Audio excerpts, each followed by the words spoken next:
Hello, welcome to the 7th episode of the ABD podcast.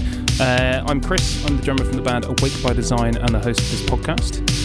Today I'm joined by Adrian and Toby, also from the band Awake by Design. How are you guys doing? Yeah, good, thanks. Good, thank you. Perfect. Today our special guest is Aaron Stainthorpe, vocalist and songwriter of the band My Dying Bride. Thanks for joining us for this chat. How are you doing? I'm doing very well, and thank you for inviting me here. It's good to be here.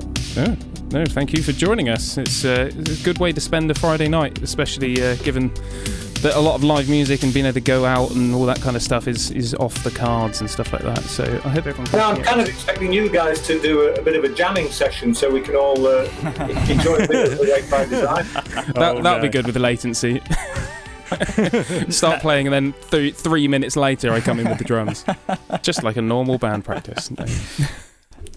That'd be brilliant. So during this very odd kind of period in time, I'm sure you probably have been asked this if you've done other interviews during lockdown, but how has this kind of affected you as a songwriter and a musician, just having that live aspect taken away from the routine?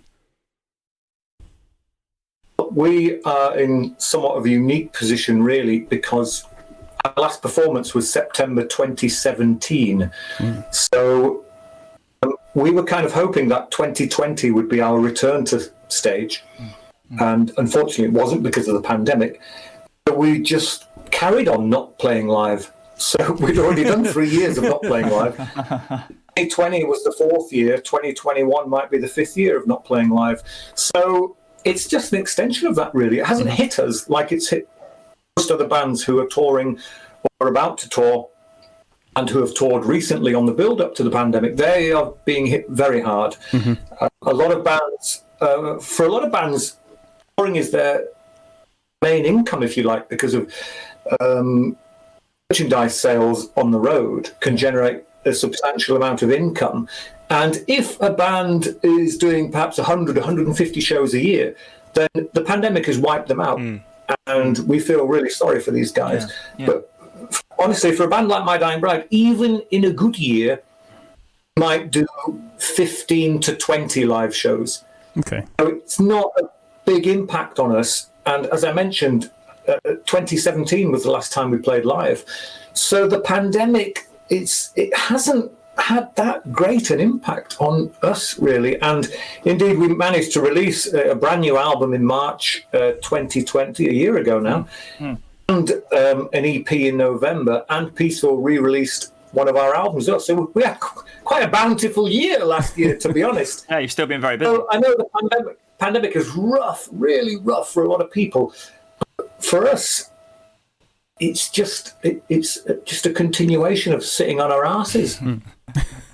It's interesting you've said that, because I think we found it fairly similar. So it hasn't been as detrimental to us as a band. I think it's given us the opportunity to learn a lot of things that we otherwise wouldn't have thought of or had time to do.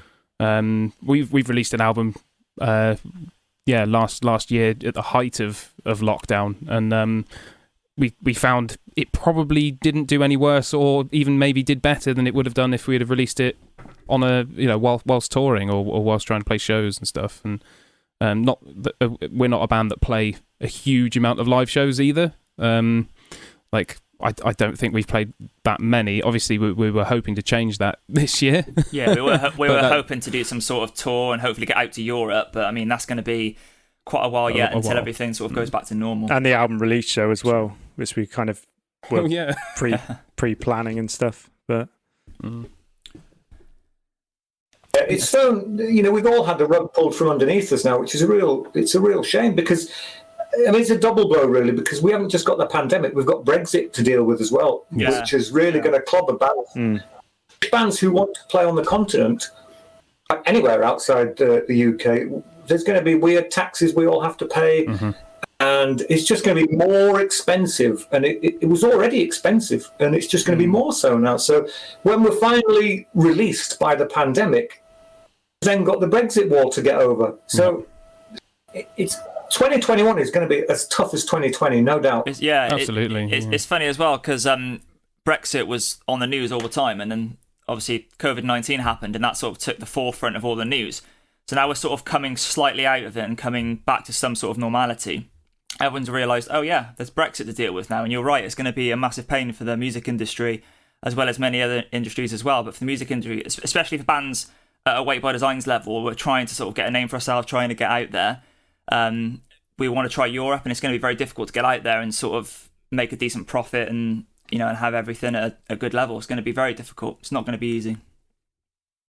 In the early days, Guy and Bride would, because we've never had a manager, me and Andrew we make the phone calls, and we would just hire a van from the local van hire place, chuck all the gear in it. I would drive it, and the rest of the guys would sleep on top of the equipment, and we'd just drive down to we never drove to Dover, it was too far, but we drove to Harwich and caught the 7-hour ferry across to the Hook of Holland. Oh, yeah. We just drove around Western Europe, playing the smaller clubs and you know, printing our own black and white T-shirts and selling stuff, and it was great. And that's how a lot of bands start. You know, that's quite often, you know, your introduction to playing on the continent is in the back of a transit van, and that's how it should be. That's how you earn your stripes. Absolutely.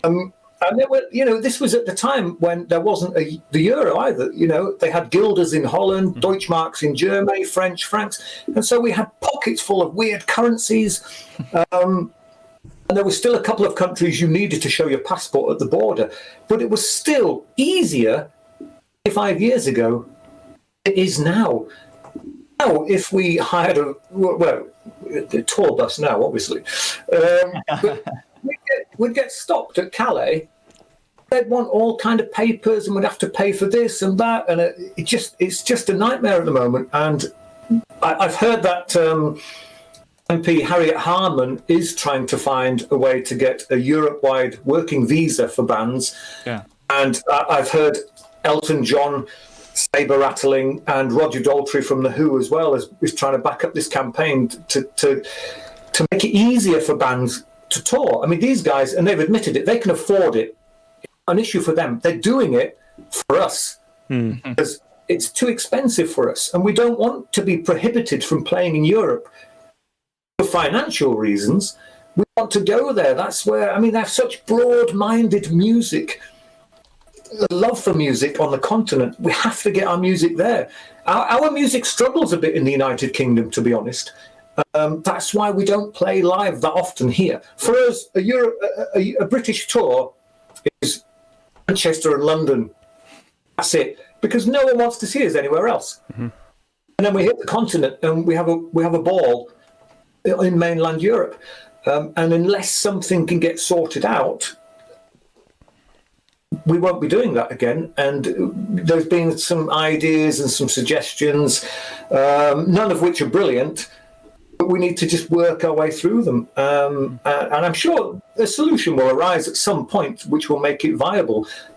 Maybe that's for a band at My Dying Bride's level. For smaller bands, the solutions that we might find might not apply. And smaller bands might have to find some other way of doing it, even if there's a loophole or a grey area. You know, you might need to hire all your equipment when you get over there and pretend you're simply going on holiday. Yeah, you know? yeah, you're right. Yeah. You just tell the venue, right, we need all this gear. Whoever the other bands are, can we borrow their gear? And you just drive out of this country into the continent looking all innocent. And when you get there, you try and ply your trade. It's tricky, and it shouldn't really be that way. No, it's a bit of a shame that I keep thinking it whenever I watch interviews with other bands that we like and such. A lot of bands say they wouldn't start a band in this day and age with the way the music industry is, and that then worries us. I mean, we've been going for a good 10 years now, but we've never sort of like properly taken off and such. But we've had a really good time. But it's always one of those things where you just think, is it going to get better? Is it going to get harder? I mean, it's always been hard to sort of get somewhere and make a name for yourself, but it just seems now with the digital age, it seems even harder to sell your products and stuff and get that out there because everyone's just downloading it. So it just seems a worry. It's a different landscape, isn't it? It's tricky now because you sometimes think with all these social media platforms now, it would and it should be easier to spread the good word of the Weight by Design. But the problem is, the other bands in the world are doing it as well, and it's very congested. You go to Bandcamp, and there's 1 million bands on Bandcamp. It's difficult to. It's difficult to make your band stand out because everyone's trying the same tricks. Everyone's mastered certain aspects of the social platform so that an algorithm will bring their name to the top. But because you've done that, another band's done it, and everyone's frogging each other, and it's just it's very, very difficult. We were lucky.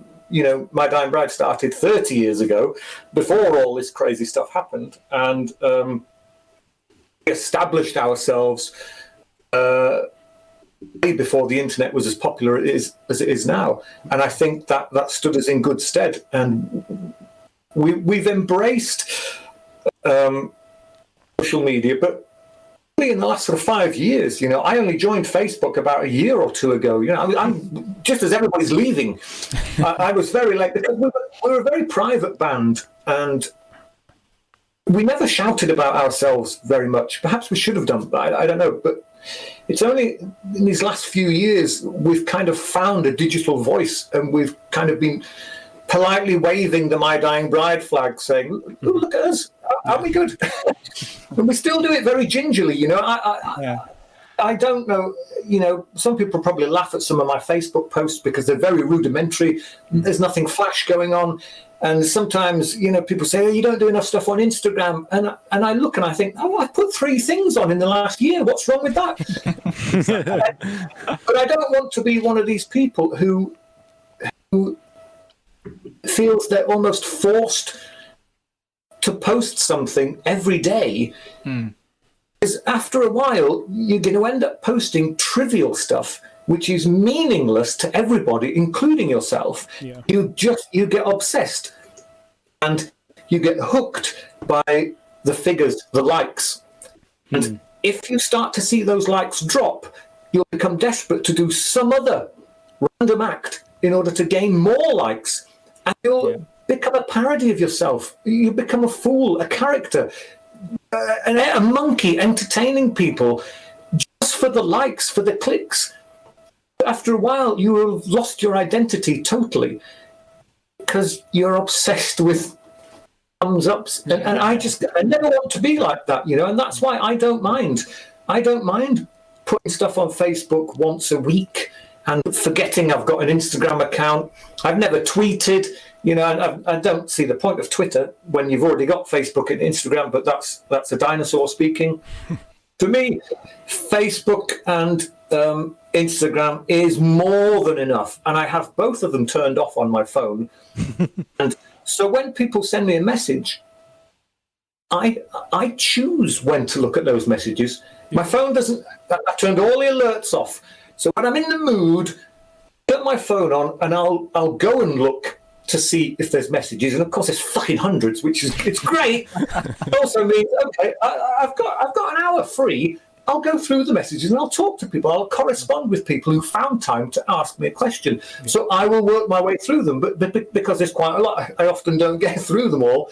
And it gets too much for me, and I turn it off again and leave it for a week and then turn back on the stack more. But I prefer it that way, and I can deal with things in my time, not have my phone irritating me every minute of the day with messages. And some of them are good messages, some of them are a little bit trivial, but I can't live like that. I can't live on my phone, and I can't live in the digital age 24/7. I approach it when I feel I've got time to dedicate to it, give better answers. And if I left it on all the time and the notifications on all the time, I feel my answers would be short and to the point, very little detail, because I know there's another question coming in another 30 seconds. I can't live online. I choose to go online when it suits me. And I'm sure that irritates the shit out of a lot of people who are following me, because they'll be used to other bands who reply almost instantaneously. Well, it adds a bit of mystery, doesn't it? But for me, if you send me a message, Adrian, if you sent me a message tonight, it'd probably be Sunday afternoon, maybe, when I read it, and you'll be sat there saying, "What's he doing? Why isn't he responding?" It's because it's all turned off. I respond when I'm ready. No, I think that's a good approach to take. To be fair, that's probably the best way to use social media. If you're able to do that without getting the itch of what's going on, I need to know. I think that's the worst bit. Is it's to use it as a communication tool to kind of talk to people and to reply to messages and stuff like that is probably the best use for it. It's when you're looking for things to interact with, I think you can get stuck in a just looking for the next thing to like or to try and I find myself scrolling through just the timelines. Just aimlessly scrolling through things, and you're just thinking, what am I doing? Like, you're just watching like what's it called, fail videos, and you're just like, and you find it funny for a second, and you're like, why am I watching this? I could be like, I don't know, playing the piano or something, or doing something productive, Yeah, exactly. But no, you're definitely right. It's good to sort of come off it and come away from it, and then go on your PC rather than your phone and designate that 1 hour or that half an hour of your day or every other day, and just focus on those messages then, and then come off it and leave it for a couple of days. I think that's a good way of doing it, to be honest. I'm old school, when you're trying to type a message in on a phone, it's yeah. I mean, I can't do that. You see the kids like that. I'm like this. It takes forever, but as I mentioned before, I've been using computers for years. I'm at home with a proper keyboard, a full-size keyboard, and I can type really, really quickly. So I try and respond on my PC rather than my phone, because on my phone it will take me 2 minutes to reply. On my PC it'll be 40 seconds. Yeah. Just physical typing, because I can do it much more dexterous when it comes to a full-size keyboard than a whatever big screen that is. I get there. I'm a little bit slow, but I'm fine with that. Yeah, absolutely. We've had a question from, what was that? Graves of Giants on Twitch, saying, I probably know the answer to this, but are there any plans at all to tour the US?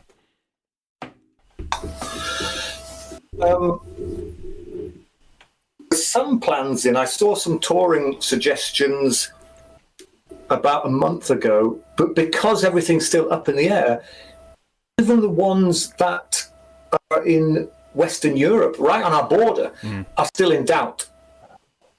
And so I haven't bothered looking further down the list at the things that are further off yet, because I don't know what's happening. And I can't get excited or nervous about these gigs yet. Well, I haven't got a clue if they're not even going to happen. In the old days, before the pandemic, when you got a list of confirmed gigs, they were definitely happening. And you could visualize where you were going up until the end of the year. And you pick which songs you're going to play. You arrange the set list. Everybody gets together and rehearses, and it's great to see everybody, and it's great to play the songs, and you get excited and you start telling people, right, we're playing here and we're playing there and we're playing everywhere. It stands, we can't do that, I mean, I've still seen some of the gigs where we are playing and the promoters are still promoting the gigs. I just feel a little bit doubtful in my mind that they're going to happen, but I don't want to say anything because I'm trying to be optimistic. I want the gigs to happen. Been quietly optimistic, yeah. It's just, we've been kicked in the teeth so often. I can't get excited because I don't want to be disappointed. So if I stay disappointed, I remain on the same level. At some point, it's going to be a nice surprise where they're like, "Oh no, it is going ahead." And you're like, "Oh, okay." Yeah, brilliant. But yeah, I think a lot of bands have been in that position where I've seen them like reschedule entire tours and stuff like that twice, and it's like that's got to be a lot of work for something that's not guaranteed. But I suppose it shows just how desperate some bands are to get back out there, I suppose. Well, aren't some festivals booked back on Bloodstock, and I know Download stopped, but you got Stone Dead Festival. They're up and running again. Fingers crossed. Damnation is in Leeds in November. You kind of hope. I mean, our government seems to think most of us will have had at least one vaccination jab by the end of summertime. With that in mind, you would kind of hope that towards the end of the year, some of the gigs might actually happen. Now, I don't know if they're going to have to be socially distanced, which would be terrible because that's not a gig. It's just people standing and watching a performance. A gig is a hot, sweaty environment with people jumping up and down and feeling the vibe together. Keeping 2 meters apart is safe and lovely as it is, it's clinical and horrible. And even if you're really into the music, you'll feel a bit of a Burke moving around a bit to it because there's no one to bang into. Do you know what I mean? There's no atmosphere, I don't think. But if that's the way it has to be for the time being, then I guess so be it. But maybe we can start looking optimistically towards 2022 when things might actually get back to normal and tentatively take those steps towards the latter part of 2021 and maybe get a couple of weird gigs in and bring it all back in 2022. Mm-hmm. Yeah, hopefully. Yes, we are going to try and get to America, by the way. Or the United States, I called it America when we toured with Ronnie James Dio a long time ago in the United States. I said something on stage about it's great to be here in America. And Ronnie berated me after the show, saying, Aaron, it's not America, it's the United States. How stupid are you? And I was like, hello there, man. But it's preferable if you call it the United States. But so yes, we will be there, but we haven't got any concrete tour dates yet. But our move to Nuclear Blast Records has opened up lots of avenues for us. And it will enable us to travel to territories we've only been to once or twice in the past, a lot more. So yes, we'll be returning to the States probably 2022. Perfect. You heard it here first. Have you got anywhere in particular, Aaron, that you haven't played yet, that you look forward to playing? I'd love to go to Japan. The culture seems so vibrant. We know bands who have played there. Some bands we know who have played there who they consider My Dying Bride bigger than them, and we sort of consider them a bit smaller than us. And I'm thinking, have you been able to afford to go to Japan when we can't afford to go to Japan? But I haven't asked that question because I don't know. Talking money is vulgar, of course. But I would love to go to Japan. Our bass player, Lena, is half Japanese, and she's told us about all the crazy stuff, the sights and the sounds that goes on over there. And it sounds amazing. And when you see it on TV, it looks incredible. And I already love the food. So, yeah, I'd love to go. And I guess once you're out in that neck of the woods, it makes sense to maybe go to Australia and New Zealand as well. Even though they're thousands of miles apart, they're still a lot closer than we are. It's a stepping stone away, isn't it? Yeah. So I think Japan and Australasia would be lovely. We've never touched on those areas at all. We've never even been close. Yeah, I think My Dying Bride would do really well over in Japan because they've got a massive sort of. I'm really surprised that My Dying Bride haven't played Japan actually. They've got a great attitude towards music. Never even heard a request. You know, we have a promoter in London, and every once in a while we used to email him saying, is there any chance we can do this and any chance that we can do that? And then you sometimes hear a response back, and sometimes if you don't hear a response, in itself is the response. Yeah. Like, okay, we'll... Being quiet is the polite way of saying, not this time. Yeah. Sure. We've had another question come in from the chat. Itter Damp, if I'm saying that right, I'm not sure, says, will My Dying Bride ever play an album-specific set again, akin to the Turn Loose the Swan set at Roadburn not too long ago? I'd kill to see that as Flowers Wither specific set or Songs of Darkness. Cheers. Yeah, I don't see why not. The people at Roadburn asked us to do it, and we thought that's an interesting request. We went back and looked at the album and thought, yeah, we can do this. Let's do it. It's quite an interesting thing to do, an interesting exercise for all of the band members, particularly because the band members we had when we wrote the album were mostly different to the band members who played it live. So for them, they were treading on new territory. But it's just a matter of someone asking. Roadburn said, will you play Turn Loose the Swans? We said, go on then. No one's asked us to do any others. If they do, we will seriously consider it.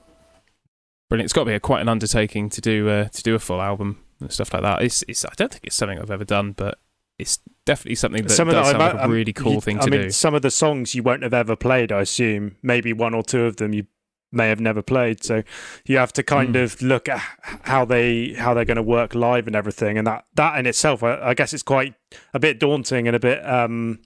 exciting as well. It is, but it's also it's almost, I don't know if I dare say this, mentioning money was vulgar earlier on. It's almost easy money because you only have to play the album. The album's about 45 minutes long. That's like the shortest set we've ever played.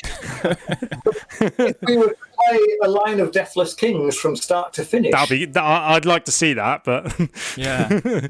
we'll be at the bar.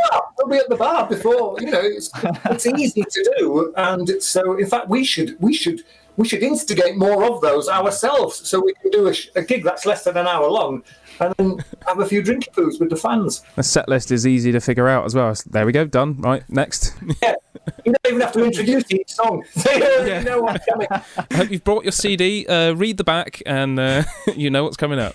I think it's one of those things as well where sometimes it might be different for some bands, it might even be different for everyone, but sometimes a track listing in order of what it is on the album might not sort of convey live that well, if you know what I mean. So like sometimes you might want a different set list live, because some albums they start with like just piano, and I'm not on about My Dying Bride, but just any sort of band, it could start off with like an orchestral thing which can last 10 minutes and then get into it. So sometimes you want to come in straight away, don't you? But so yeah, some albums might not convey exactly as they are on CD to what they are live. I guess so, if something else to look at. you're playing the full album, it's going to be for the diehard.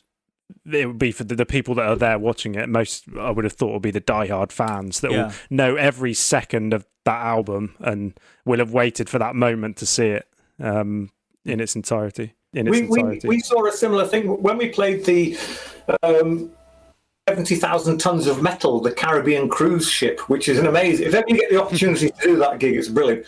And Candlemass played all of Epicus, Doomicus, Metallicus. Oh, wow. From start to finish. And I was right at the front. It was one of the best gigs I've ever seen because I knew what was coming. Yeah. And it was just perfect. It was just great. It took me back to that time when I first bought that CD.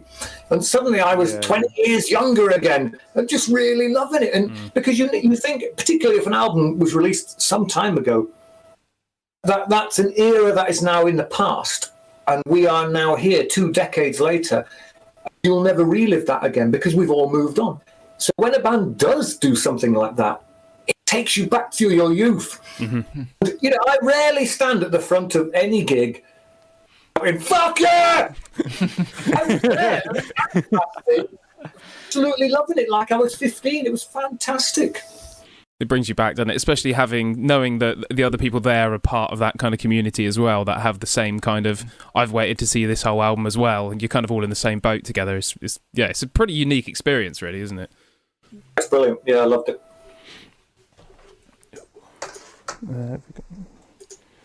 So, any more questions? Yeah, I was just I was going to ask how the writing process has changed from the older albums to the newest album, sort of the major differences really in how you approach it when you say like we're going to make an album kind of thing, what the sort of big changes are. I think software and hardware have made it much easier these days. We can pretty much demo stuff in our own homes. Particularly Andrew's he's really gone into it big time. He's bought he'd have an electronic drum kit, but he's found some drum software which he prefers now to the actual physical drum kit. So when he's noodling away at some riffs and he comes up with some riffs, then he'll come up with a harmony for it. He'll put bass on it. He'll put the drums to it. The only thing he can't do is keyboards and violin. But for the most part, the song's done already, and he can email it to us. I was having to rehearse, and you hear it and you think, fucking hell. And because I'm not a musician and I'm a bit thick, I'm thinking, when I hear it, I'm thinking, Dan's done well on those drums, Andy. And Andy's sniggering away thinking, look, it's the latest software of this drum machine. And I'm thinking, oh, that bass is way too loud. Turn Lena down. She should be seen and not heard. And he's like, that's me playing bass as well. And when you realise how much you can accomplish, the comfort of your own mini home studio, sometimes wonder what's the point in spending money on a ruddy grey rehearsal room and indeed a really expensive studio, because you can demo stuff at home and get it 95% bang on how you want it. And then maybe send them to an engineer somewhere at an established studio to engineer and produce the sort of standard people would expect. For the most part, you can probably do most of it at home. And so I think that's quite inspiring for young bands out there who, you often see or you hear people saying, I'm looking for a guitar player, I need a drummer, I can't find a bass player. And if you have the aptitude, the ability and the talent to learn those instruments yourself, and harking back to the days when I was a massive fan of Bathory, he played all the instruments himself and produced the albums and engineered the albums with Boss, who was allegedly his father. But Quorthon played all the instruments, and that was 35 years ago. Wow. Anyone can do it now. It's come a long way, isn't it? That's definitely, I think, the go-to for people now is at the very least being able to demo to a fairly high standard at home, and then being able to send it externally to get it mixed and stuff like that. I think that's generally the go-to. Like, I remember even from when we were starting our previous band, it was all just live in a practice room. So you would just sit there, jam, and it would all be written, and then when you kind of all remembered the songs enough, it would be like, oh, should we record it now? Whereas now it's completely the opposite, where it's like, let's just go into each detail of every song and let's get as in depth as we want to or feel necessary doing on each track. And when it gets to a point where we're like, right, this sounds great. I do think you lose a little something though from doing stuff just in your home, like, because obviously back in the day, I imagine a lot of bands coming up with songs would jam. The first time you'd sort of do something, you'd jam it together instead of just doing it on your own. And there's something special about that kind of doing it in that kind of jamming way at a practice or something than just. There's certain energy. Yeah, you have your other band members around you. The inspiration you get from them. You might write a riff that you might not think is very good, but me or Chris might be in the background and we're like, oh, Toby, what's that? That sounds really nice. So that's what's good about being in a practice room together rather than being on your own. I mean, they've both got their pros and disadvantages, haven't they? Pros and cons. Yeah. It's exactly how The Cry of Mankind worked. Calvin was just noodling away in the background while I was putting the kettle on, making tea at our rehearsal room in Bradford 1,000 years ago. And I was talking with Andrew while the kettle was boiling, and Calvin was, he was noodling around, and then he got into that now. Me and Andy sort of stopped and looked at each other. We thought, that sounds interesting. We sort of just repeat that, Calvin, repeat that a bit. And Andrew picked up his guitar and did some chords along with it, and then the drums joined in. And then that song just evolved through one rehearsal session. It grew in front of us and with us.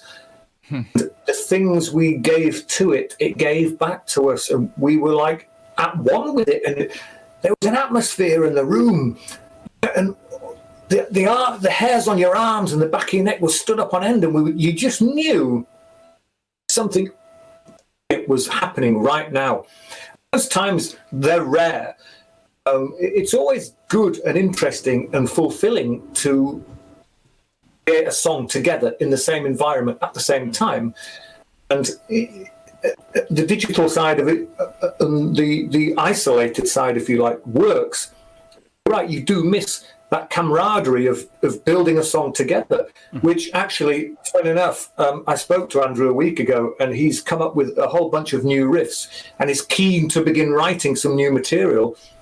Wants us all to rehearse, and will bring the material to the rehearsal room rather than construct songs himself. Despite it working in the past, maybe it's something to do with quarantine or not being able to see each other. He wants to bring it to the rest of the band and wants their feedback and wants to see what happens. So we might go back to that more sort of analog of doing it.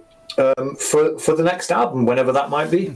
I guess things like come round in a cycle, though, don't they? I don't think people are going to want to just sit at home forever, kind of doing that process. I think you're going to be. I remember those days when we used to kind of jam and do that kind of stuff. Like you're gonna want to kind of go back and feel that what it's like you said about writing the song, it's I imagine it was incredible. It's great, and I remember that period being, it was so hot as well, and of course the rehearsal room has no ventilation because it needs to be soundproof. We were in this old mill in Bradford. We were all skinny as rakes back then, and we all took our shirts off but wore them on our heads a bit like nuns, keep the sweat from pouring out of our eyes. And we used to turn the lights off rehearsal room. There was enough sort of LEDs on the guitar amp and the bass and what have you. Once your eyes adjusted, you could still work out where people were by their silhouette or their shadow.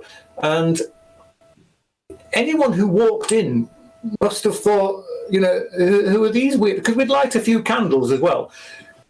That added to the ambience of songwriting. As cheesy as it is, we liked it dark and we liked candles, and it was so hot. That was almost a weird punishment. It's like you have to torture yourself in order to get the very, very best out of you. And so we were the sweat was pouring off us when we created The Cry of Mankind, and the room was black and it's just little lights glowing and the flicker of the candles. And the music was just growing and growing and growing. Our tea got really cold because we'd left it outside. I think it was worth it. Absolutely. The tragedy of the cold tea. Absolutely. I think having that kind of ambience in the room does put you in a certain headspace, doesn't it? To write something, you have to kind of try and create a mood or a feeling to get the most out of the kind of song that you're writing. It's like you were saying about daytime and nighttime as well. If you were sat in a really sunny day outside, just in like a nice green field, and so I don't think it'd be the same as that kind of dingy, hot, sweaty at night. If it's at nighttime and it's dark outside and candles and I mean, it's going to inspire something. Because when you are in the throes of something really creative and magnificent, pull some funny faces. Guitar players, when they are achieving something, the wincing all, they're doing and I'm when I'm doing the lyrics, when I'm singing, I'm pulling all manner of things. And when the lights are on, you're a little bit self-conscious of doing that, because you think people might look across and you might feel like a bit of an idiot. So when it's dark and they can't really see what you're doing, plus they're concentrating on what they're doing, it allows you to really enunciate everything you're doing. You can really get into it. And it worked for same with the drummer. Normally he'd just drum looking at us all, making sure everybody all right, am I in time? Is that good? Instead, he's got his eyes shut and he's fucking giving it all that. Yeah. And if there was those night vision cameras, it looked like we were all having a stroke. It was just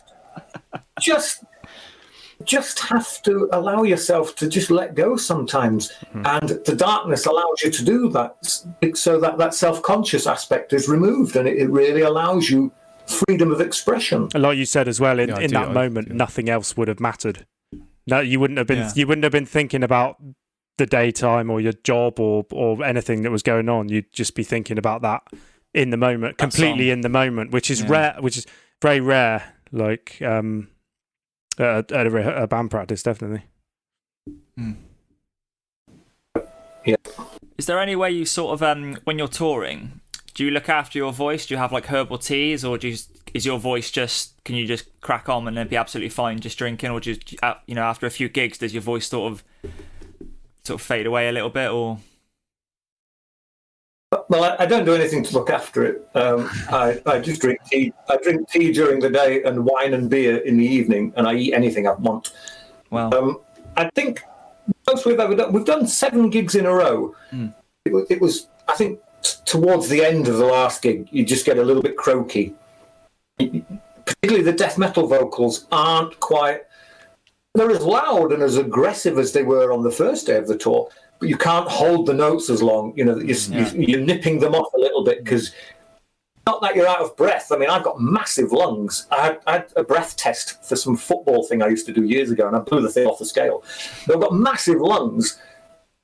The throat was getting a bit red raw, and so you're cutting the note off, not because you're out of breath, but because it's starting to get a bit painful. The last thing you want is all this blood flying out. Yeah. But I can go night after night after night. With, once upon a time, someone gave me some of these throat lozenge things, but I can't tell if they worked or not, because we're doing gigs of like 4 days, then a day off, 4 days, then a day off, and that's not enough to really punish my voice. Mm-hmm. You've got to go a lot longer than that. But I don't know how. I just managed to maintain the ability to do death metal vocals, which I still love doing. I've been doing it for 30 years. You would think at some point I should either sound like Barry White, or I shouldn't be able to talk at all, because I should have throttled myself to death. But somehow, the vocal gods have been with me, and everything's okay.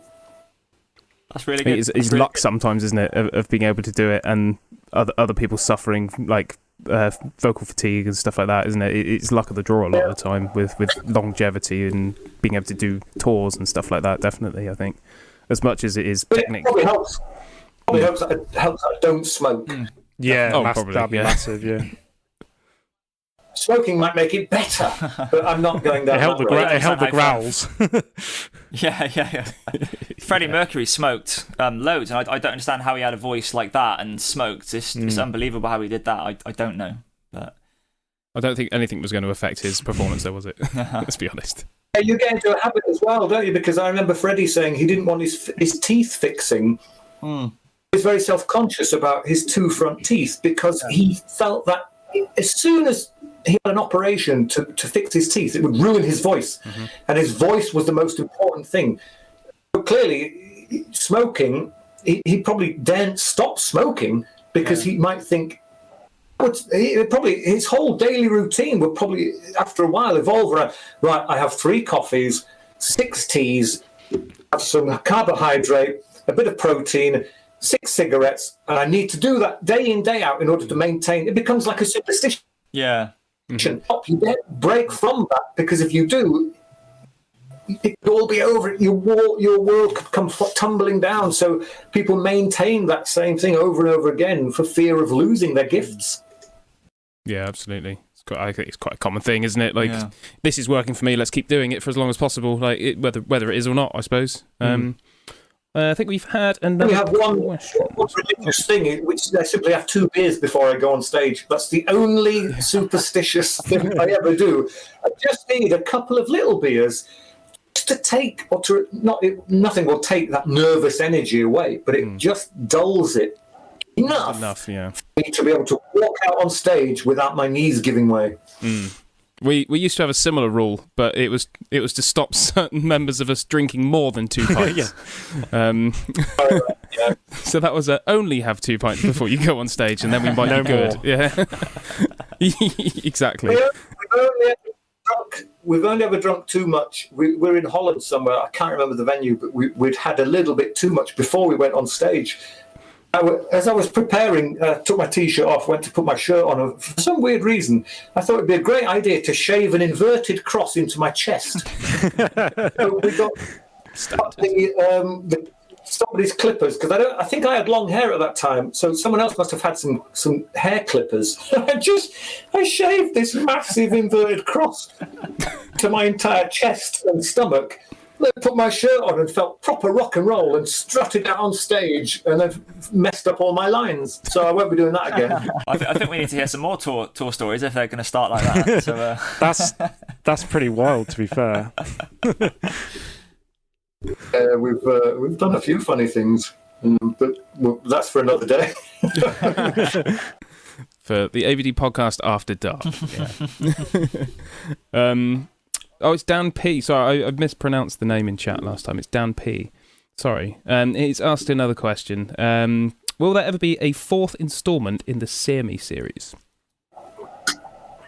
Unlikely. I think 3 was probably enough. A trilogy sounds about right. And that signature tune that runs through all three of them, beautiful as it is, I think it's lived its life, and as lovely as it is, we could do another kind of version of it, but I suppose the fans would become more cynical and say, oh, they're milking this. They've run out of ideas. They've decided to do another one because everybody loved Sear Me back in the day, and they're doing it for commercial reasons. Oh, they've signed to Nuclear Blast, so now they're doing all this.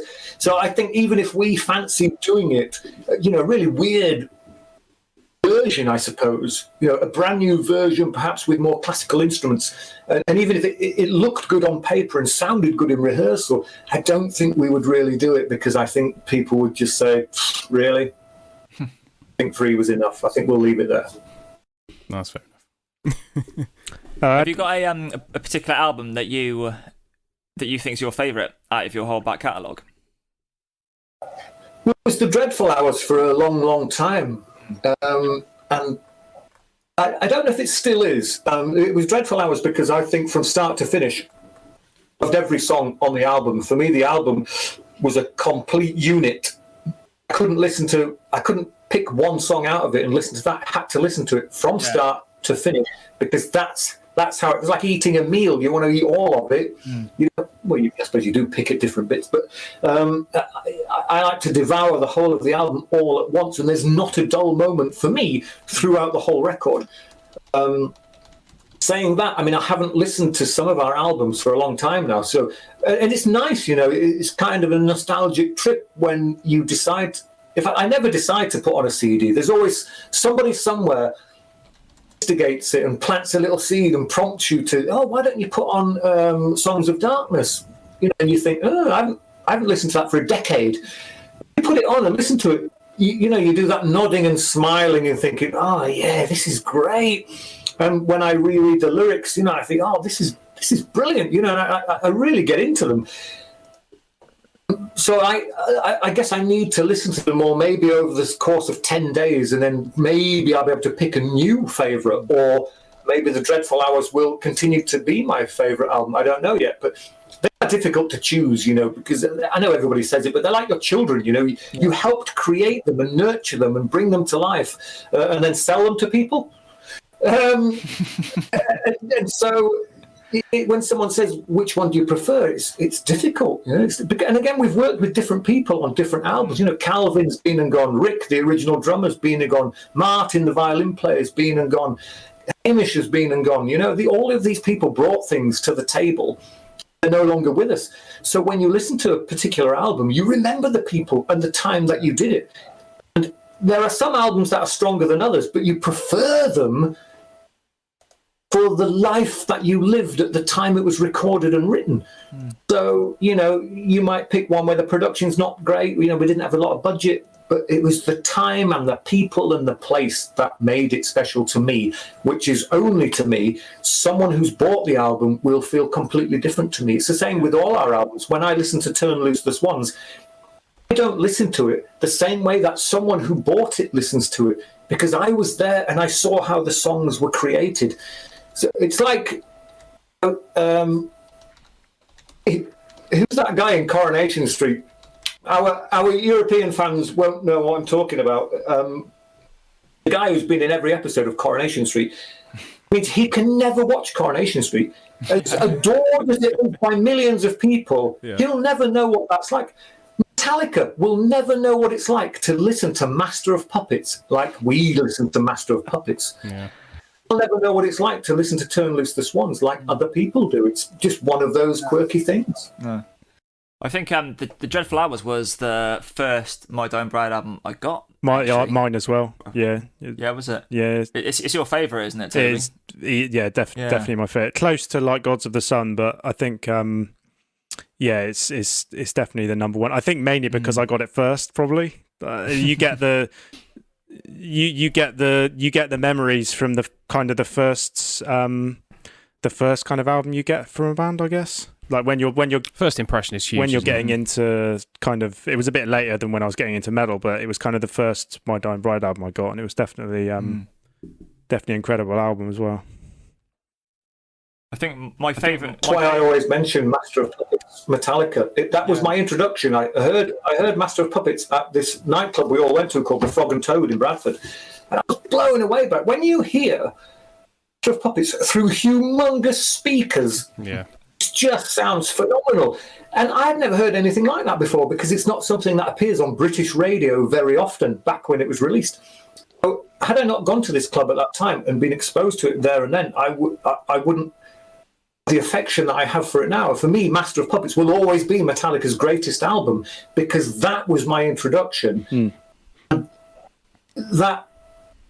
that's where my mind is with them. That's how I love them. And it's the same with anyone who was introduced to any album. You know, that big introduction leaves its mark, its identity, and that can never be erased. And arguably, they may produce better albums, production-wise, songwriting-wise, critically acclaimed. But for you, it doesn't matter. One you heard first will always be the best. Absolutely, 100%. Yeah, I mean, with Master of Puppets in mind, that was one of the first Metallica albums I heard as well. I think I heard it was probably the first two CDs I ever bought was Master of Puppets and Justice for All at the same time, and you can just picture where you were when you heard the first thing. Like every time I hear Sanitarium from that album, I can picture being like in my room as like a young teenager, just being like, "Whoa, what's this?" You know, like I've never heard anything like this before. This is incredible. And yeah, it's those defining moments, isn't it, that give you that connection with music, especially. But as well, I'm lucky enough. I've been offered a DJ slot on Giddy Metal Radio, which I'm doing on Tuesday. Okay. And about those formative years, most of the songs I've picked for my set are all from 30 years ago because I heard the albums at that time. They blew me away. And so naturally, when someone says, right, we've got a 2-hour show, you're doing 15 minutes of talking, we want an hour of 45 of music, all from 30 years ago because brilliant songs. Yeah. Like Aaron was saying about the Cry of Mankind. I've watched Metallica interviewed about when they were writing Master of Puppets, and they were saying kind of similar things about the vibe in the room, and when they were kind of jamming on bits and stuff, they had that same kind of feeling of like, this is like Kirk Hammett, the guitarist, was saying like he was nearly crying and stuff because the emotion, it was kind of, he knew how good the songs were going to be and could kind of feel how incredible it was going to be. Definitely. Kind of hoping that vibe will come back when we start writing our new album, because me and Andy he said I'm writing new material, but I don't want to do it on my own. I want to come to rehearsal. And we all need to help. We're both sort of thinking we'll be switching them lights off. Maybe alarming. Getting the newer members of the band might be thinking this is a little bit potty, but I think they will appreciate it once they feel the songs going and maturing. And we'll certainly give it a go. It must be very difficult picking a set list when you're doing your touring, and obviously you're going to play stuff off the latest release that you've done, but going back and picking the fan favourites and also stuff that you want to do as well, rather than just picking the ones that you know are going to be the fan favourites. That must be quite a difficult task in itself. It gets harder with every album, but it's a nice problem. It's, you've got, I think we've done over 200 songs now, so you play for sort of an hour and a half, 2 hours, and some of the songs are so long. A 2-hour show it's only like 8 songs. Yeah. So we do look at what the fans like, and we look at ones we haven't played for a while, obviously current. So if we had have toured in 2020, there would have been, I think, only 2 songs from Ghost of Orion. You've got to try and get something from each era of your back catalogue.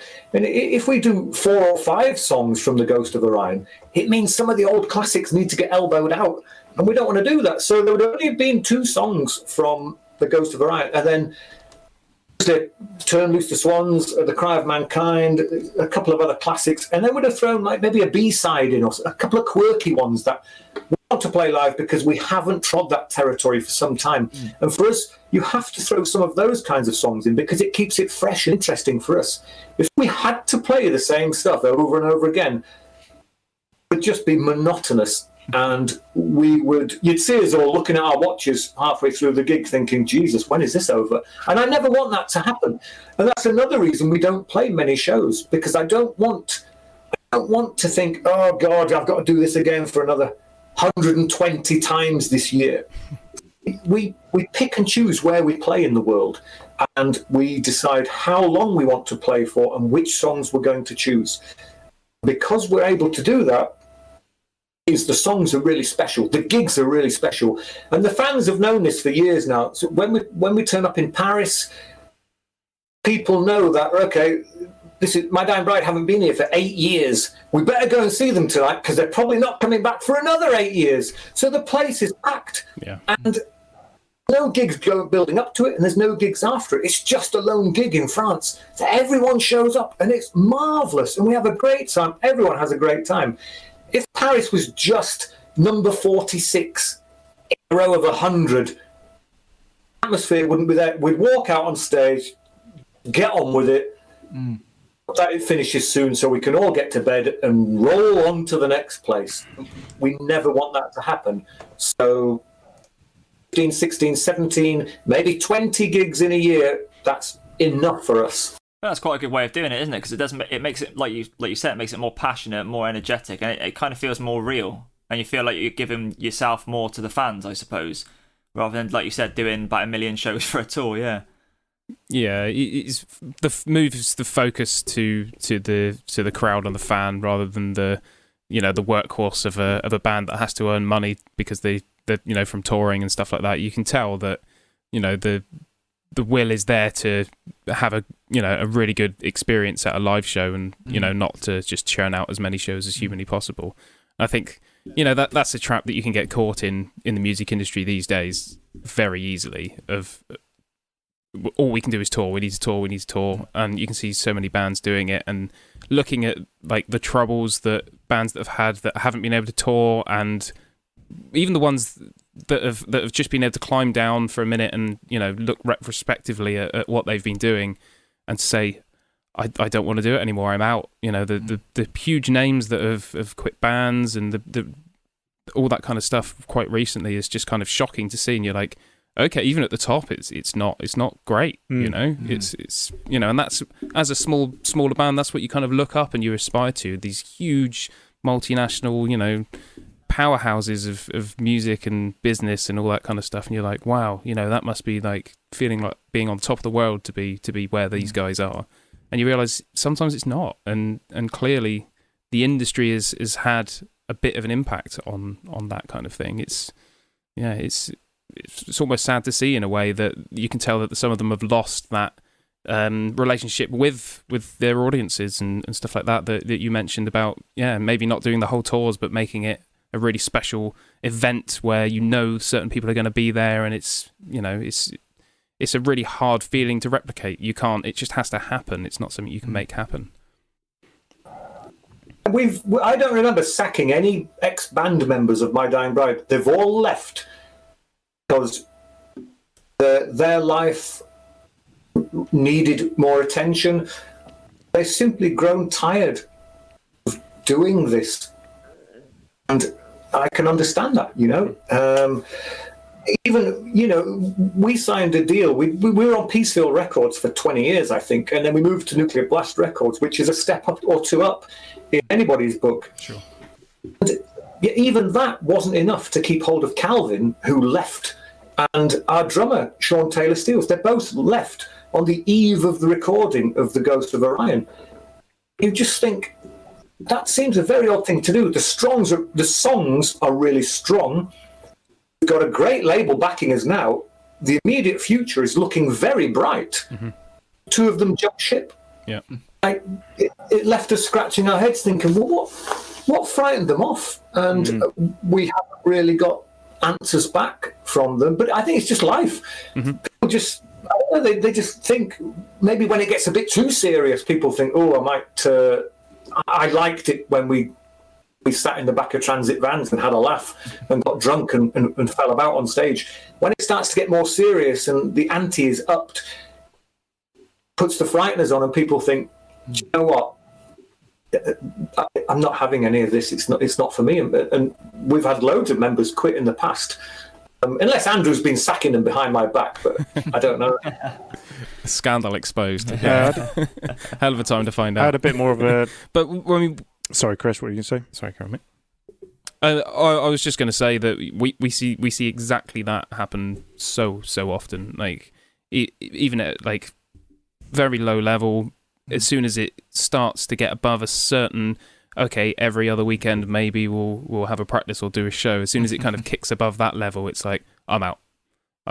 And that's fair enough. You know, that's as far as some people want it to go, and others will be as soon as tours get announced or we're thinking of going to Europe and something like that, and they're just like, nah, not for me. I think Cradle really? of them. Really? But it's down to the individual person and how far they want to go, isn't it? Sorry, Ed, what were you saying? Well, going by ex-members, I think Cradle of Filth, must win with the amount of ex-members they've got. They're a bit ahead of us, aren't they? Like, we've tried, but... I was just going to say to Aaron, that. a friend of mine has kind of asked me to mention something. His name's Lawrence. He's in chat, I think. But his daughter sadly passed away recently. He had For My Fallen Angel played at the funeral just the Tuesday just gone, and he just wanted to say to you, thank you for writing such a beautiful song. And it. I appreciate that. It's a shame it's being used under such dark circumstances. Yeah, that's horrendous. So of course, my daughter was on death's door a few years ago. This was why we haven't played live since 2017. Because that September, she was only 5 years old and diagnosed with cancer. So I effectively left the band and did everything I could to help wherever I could, and it took 2 years to get her better, and she's doing really well today. But it's it's like standing on the edge of the world, and it's pure darkness ahead of you. There's no lights or anything, and you just don't. It feels totally unreal. And you think each morning when you wake up, was it a dream? And then you see the sights around you, and you realise, unfortunately, it's not a dream. So we went quiet for a number of years, which is. I mentioned at the beginning of the show, the pandemic hasn't hit us that hard because I already came from an even darker place. But for me, the pandemic is an absolute breeze. Yeah. So it doesn't bother me at all. No, it can never be an easy thing, I must admit. No, definitely. No, like you can't imagine what it would feel like. No, not at all. Let me just have a quick flick through chat a second as I've been neglecting them. I'm just going to take this opportunity to open one of My Dying Bride's beers. Ooh, yeah. Product placement, there we go. Tip it to this My Dying Bride pint glass as well. Oh, I need one of those. Really, I'm sure Ofsted should be all over this. Ofsted? Oh dear. People need to really make simpler Twitch names because I can't read any of them. All the normal stuff's taken. That's the problem. You can't just have Frank 1, can you? It's all gone now. Yeah, I suppose you're right. Peugeot 501.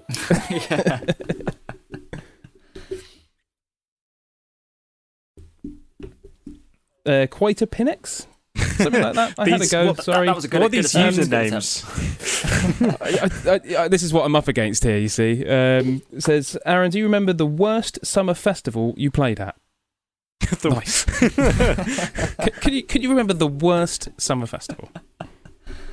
And it was a small one in Venice, in Italy, and it was only terrible because we had to perform in a marquee or a tent, somewhere where it's dark and we can control the lights. We've got a great lighting engineer, and it adds to the ambience of the gig. And our music's quite emotional, and we want to control the lighting to help people along on that journey, and a bit of dry ice and all the rest of it.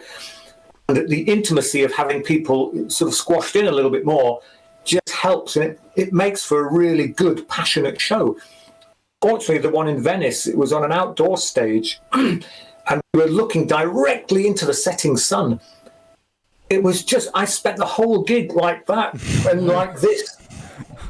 And it was just awful. And because we couldn't see the crowd properly, and because it was spaced out in a huge field, there was just, everything we were doing was lost.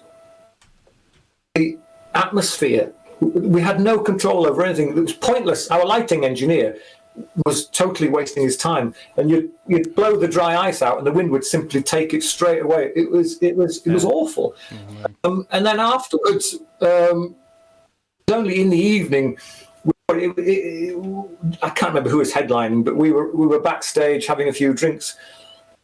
We didn't notice it, but it was only when someone came in and visited and said, "Your faces are bright red. We got sunburnt." Because we were on stage for an hour and a half, and the sun was right there. And an hour and a half in blazing sunlight will turn you bright red. And when we all returned home, we were sat on the aeroplane, and everyone was laughing at us because all these regular-looking people, these bright red-faced idiots at the back drinking gin and tonic. But that was us. So it just, it took. It's funny now, but there was no atmosphere at that gig whatsoever. It was awful. So we played the Pop Festival 14 times now. We hold the record for the most appearances. Oh. And even though the guy who runs it, Bob, who we've known for years, he was one of the guys whose club we played at when we hired a transit van back in the day, and we've kept a good friendship with him all that time. He's always saying, "When are you going to play the main stage?" And it's like, "Bob, we're never going to play the main stage because it's out in the daylight, or even when it drops nighttime, it's still not the same. We always play the marquee because we can control the ambience, and that's really important to us." So, we try not to. If we've been booked on an outdoor gig, they've lied to us. We've turned up expecting a tent, and it's not a tent, and then we get very disappointed. I remember when we supported you in 2013 at the Wolverhampton Hall in Wolverhampton, and just being blown away by not only the sound, and obviously being a fan of the band, I was automatically going to like the songs, but just the lighting and the atmosphere in general, like the entrance to the set, I was just absolutely amazed. Really enjoyed it. It was really. You've got to make an impact. That's why we don't dress up on stage. We don't have a uniform, but we do. I like a smart shirt, and I'm not going to turn up on stage in jeans and a t-shirt. The stuff I've travelled there in, because I think you're taking something away from the fans. They've paid good money to see a good show. And I think if you can just dress you don't have to wear a shirt, but if you can just put on something that isn't your day wear, I think you're just making the extra effort. And they will appreciate that. When they see you looking smart, or if you're a bit more of an outrageous band, you've got all the gear on, they want to see that. They've paid to see that. They don't want you turning up in your joggers, and the curlers in your hair and shit like that. Want to see that the band has made an effort, and I think it's important to do that. And I think it's important to have a good lighting engineer and a good sound engineer. We've only ever taken 90% of the time. Mags, the same studio engineer who's mastered our albums, is live with us because he knows the music. And with that superb team behind you, it can make you look really good. So it's important to have a really good team.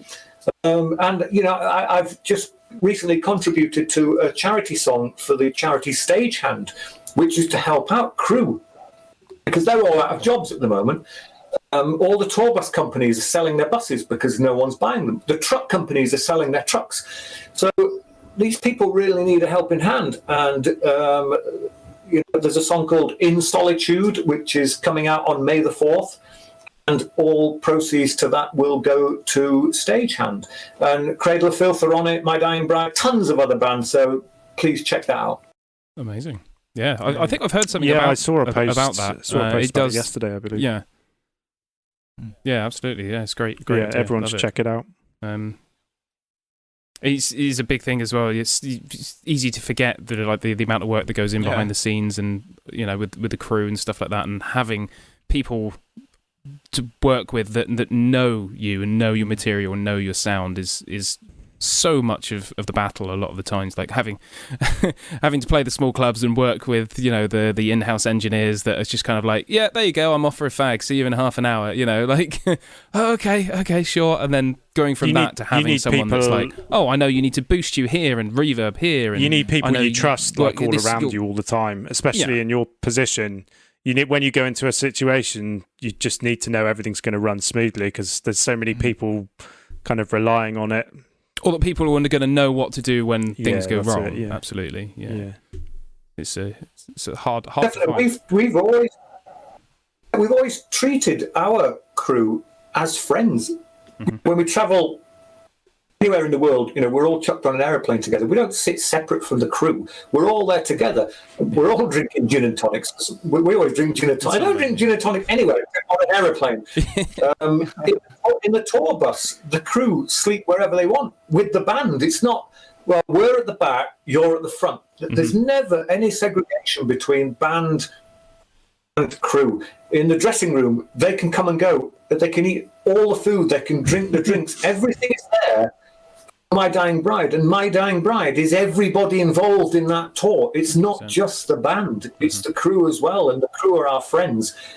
We've been drunk as skunks with them, we've woken up in their beds, and we've fallen out of their beds, and we've had a laugh with all the crew for years and years and years, and it's important that you do have a crew that you trust in, and not people who you keep at arm's length, because when something goes wrong on stage, if you're not particularly nice to your crew, they'll not be particularly nice back to you. And instead of fixing the problem immediately, they might a couple of extra seconds to jump on that particular problem, whereas our crew are all over it. And I think that's really important. Crew are as essential as the band. Without the crew, there's no gig.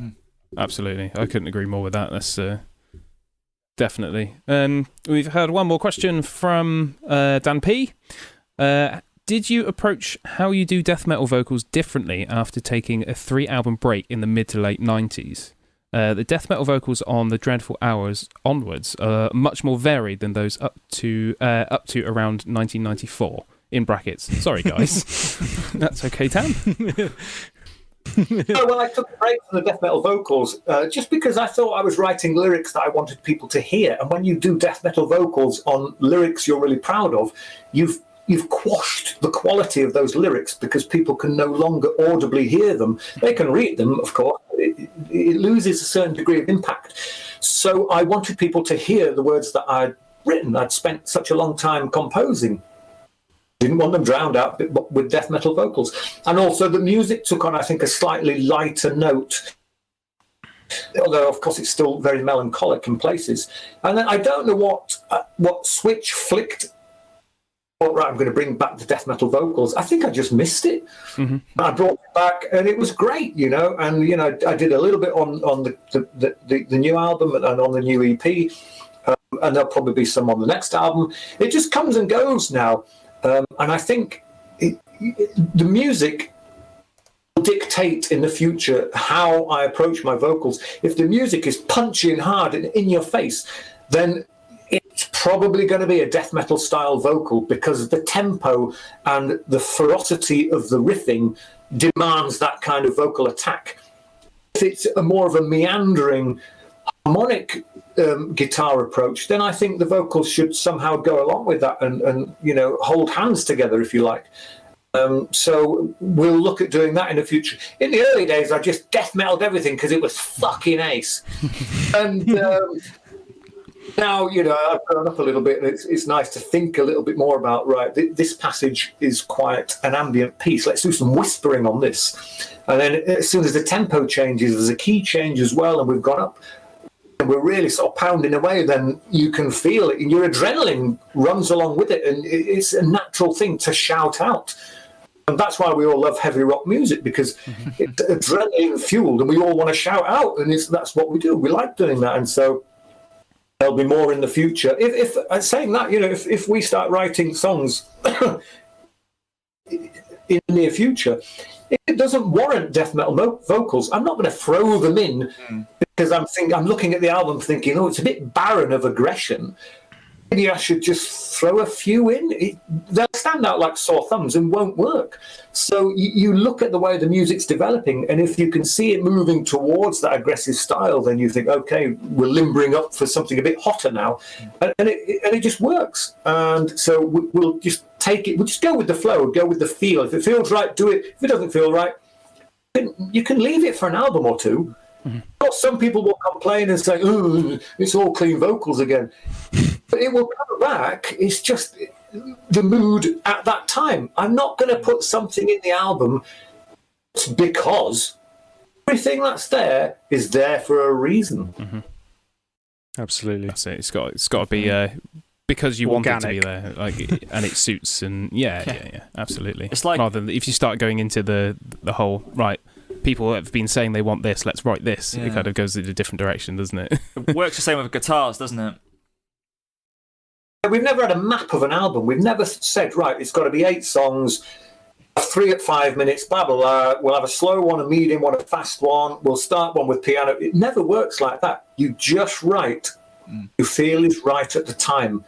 And it when it's finished, is what it is. And you don't know at the offset, is it going to be a more aggressive album? Is it going to be more of a melancholic, slow one? We just don't know. We don't plan it, and we don't care what the figures are and all the rest of it. You write what's in your heart and what is the right thing that you feel to do at that time.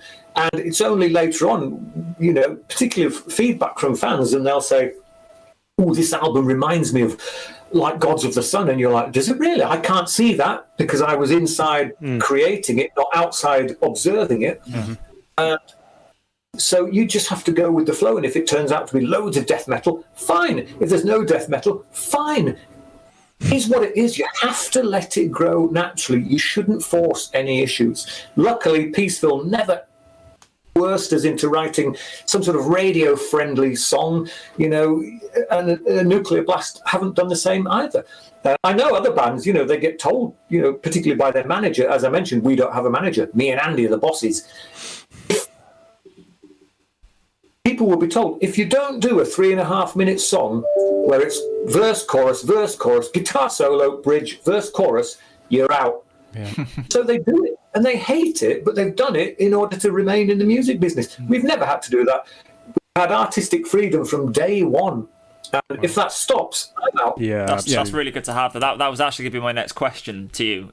If going on to Nuclear Blast has sort of changed the way your songs are written, but it's great that you've just been given that creative flow to just carry on as you were. Although some cynics, though, have pointed out that the production on our current album, The Ghost of Orion, quite lavish. We haven't used Mags this time round. We used Mark Minor, and he's put this really big, heavy, lush sound on. I think Drew said at some point there's 13 guitars in one song. So we've really layered it on. The vocals are layered about 20 times. There's all sorts of stuff going on. Some people have argued, they've moved on to a big label, so they've had to do this overly produced thing now. Isn't it a shame they're not doing the low-budget stuff they did 25 years ago? And it's not like that. This is how it turned up. But in time. It's got nothing to do with the record label. Yeah. And as I say, we're about to begin work on another album. I have no idea what it's going to sound like. Nobody does. No. We're just going to work it out to the label and say, that's it. We're not editing anything. We're not taking anything out. That's our album, and you're going to release it. And they'll probably say, well, of course we are. It's fucking amazing. Thanks very much. Correct answer. Yeah. But even if you look back at, say, my favourite album, A Line of Deathless Kings, and For Lies Isaiah, the production on those albums were really good as well. So I think the production's always been quite... Deathless Kings, the production, in my opinion, is flawless on it. It's sounds it's it's got a kind of perfect sound. I wasn't involved on that. I sometimes think, the vocals are enough for me, but sometimes when we recorded an album and it goes away to be produced and Andrew goes along with it and I tag along sometimes, even though I've known nothing about studios. I just want to push one of those sliders up and then perhaps pull it down a little bit like that. So make sure I have my photo taken of me doing that so that it appears in the paper, the music press. But I have no idea what's going on. And sometimes you shouldn't go to these engineering production sessions because they start listening to a song, they analyze every single instrument over and over and over again, and it saps the creativity out of the song. And after a while, you're not listening to the song anymore. You're listening for a shot from the snare. Yep. Rather than listening to the song that you created, you're listening to one tiny bit, looking for a mistake, and it destroys the song for you. So when it comes to production and engineering, I'm nowhere to be seen unless there's a photo shoot. No, I know what you mean. Have to be there. I take care of a lot of the pre-production stuff for the stuff that we do. So it is just that. It's let's play this riff 900 times until it's perfect, and then I think with our latest album, because we did so much work with it from home, getting everything ready to then go into the studio because we had a limited budget and stuff like that, but it was something that we could do.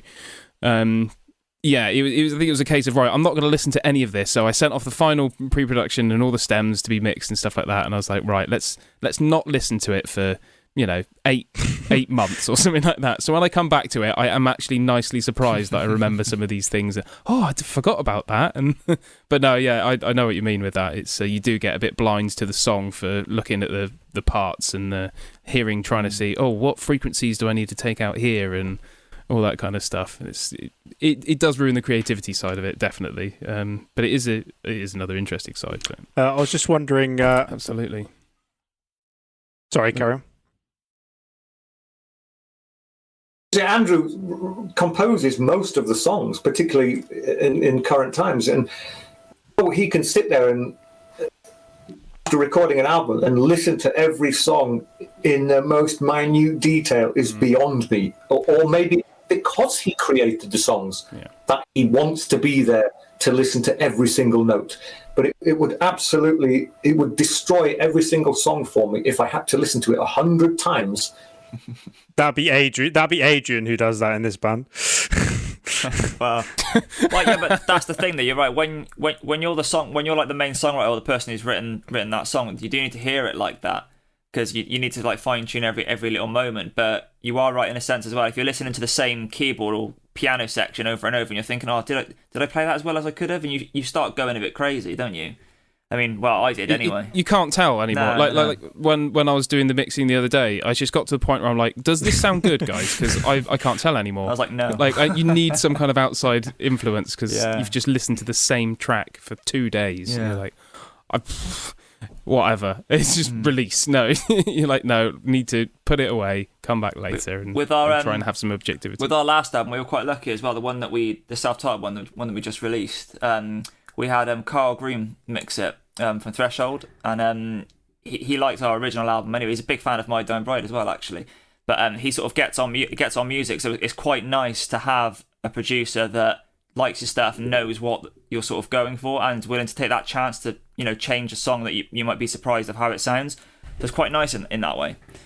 So we're quite lucky in that sense. The reverse on the first couple of albums. To a studio, Academy Studios, which was they worked with Peaceville Records, and a lot of Peaceville bands went through Academy Studio. And the guy who ran it, Appleton, I'm sure he won't mind me saying, was a more elderly gentleman, used to the crooners and people doing Frank Sinatra covers and that sort of thing. Okay. When we showed up as the Flower Withers, in fact, it was Symphonaire Infernus before then. Keith didn't know what to make of it. He'd never heard anything like it. It was a 12-minute song with a Latin title, with the heaviest guitars, death metal vocals. It blew his mind. And he he rang Hammy at Peaceville and said, Hammy, you need to come some buttons because I don't know what I'm doing anymore. So Hammy would show up and he'd light a massive, great fucking cigarette full of dope. Yeah, we'd turn all the lights off. Let's get to it. Walking away. Keith's got his headphones on because he's lost now. Hammy's just pushing all these buttons and we're just nodding, going, yeah, fucking brilliant.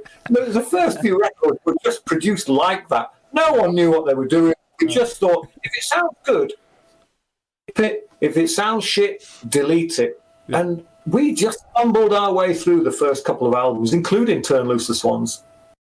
Wow.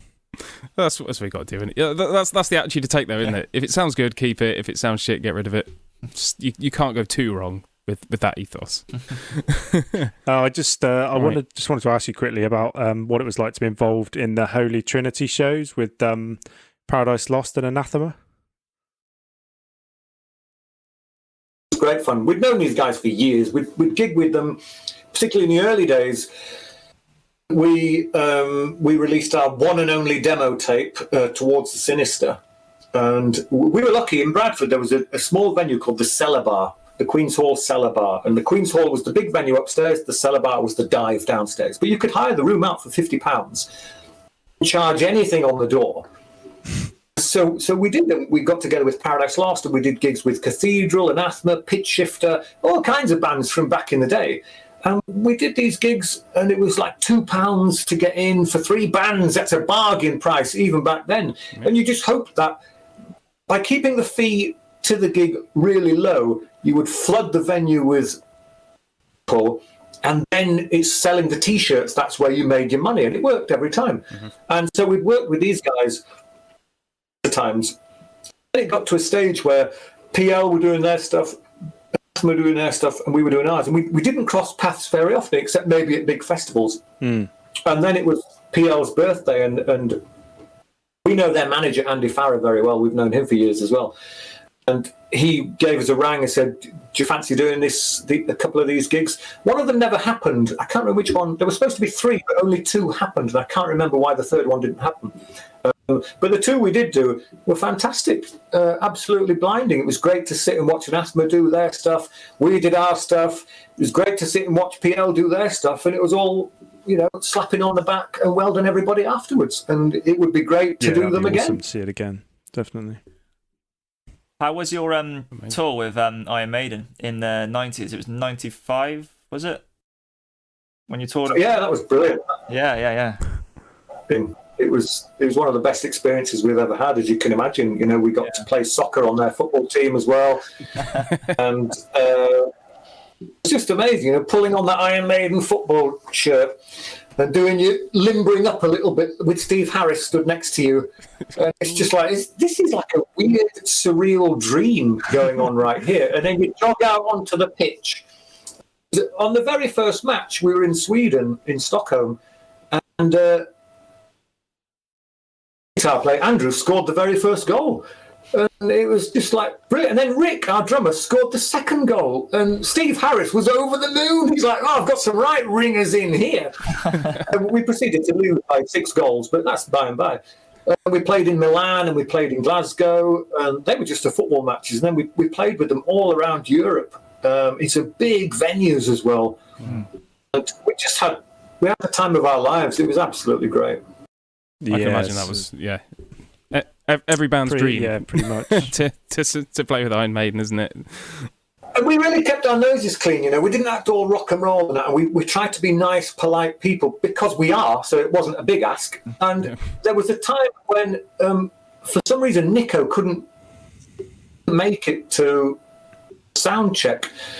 So Maiden's crew asked Rick if he wouldn't mind getting behind Nico's kit and sound checking. Rick was like, what? Yeah, that'd be fine. So Rick sat behind the biggest drum kit he's ever seen in his life. And because obviously we'd seen a handful of their sound checks up to this point, this was show number 10 or something like that, Rick pretty much knew what was going on. Mm. He just picked up the sticks and off he went. And we were all mesmerised. And the crew stopped working to turn and watch Rick giving it the full beam round every single piece of that kit Rick used. And when he finished, he got a standing ovation from everybody there, all the crew. And it was amazing. And he was just made up. And the second time he did it, because they'd told Nico, guys, shit up. Second night, Rick's doing it again. Nico sneaks up behind him, and he stood there like that. And it's only when Rick's finished, and we all go, that was all right. He stands up, and Nico's right behind him, and it was just, the look on Rick's face was just astonishing, you know. Rick was always an amazing drummer, Rick.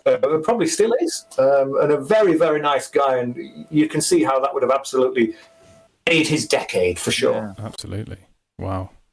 Imagine that. That would have been incredible. Brilliant. Cool. We've just hit the hour 35 mark, so I think that's probably a good place to call it for this episode. So thanks so much, Aaron, for joining us this evening. Thank you. It's been a great chat. We've got some fantastic insights. Enjoyed myself. Next time I'll bring some My Dying Bride crisps. Yes, absolutely. We'll have a link to the store ready next time where the good people can purchase all of them. I'll have my Dying Bride pint glass ready next time, so I can advertise. Yeah, we definitely need to, don't we? Yeah, so someone in the chat posted, where was it? Fuck, I need that pint glass. There we go. Nowonline.co.uk, they've got all our merch. There we go.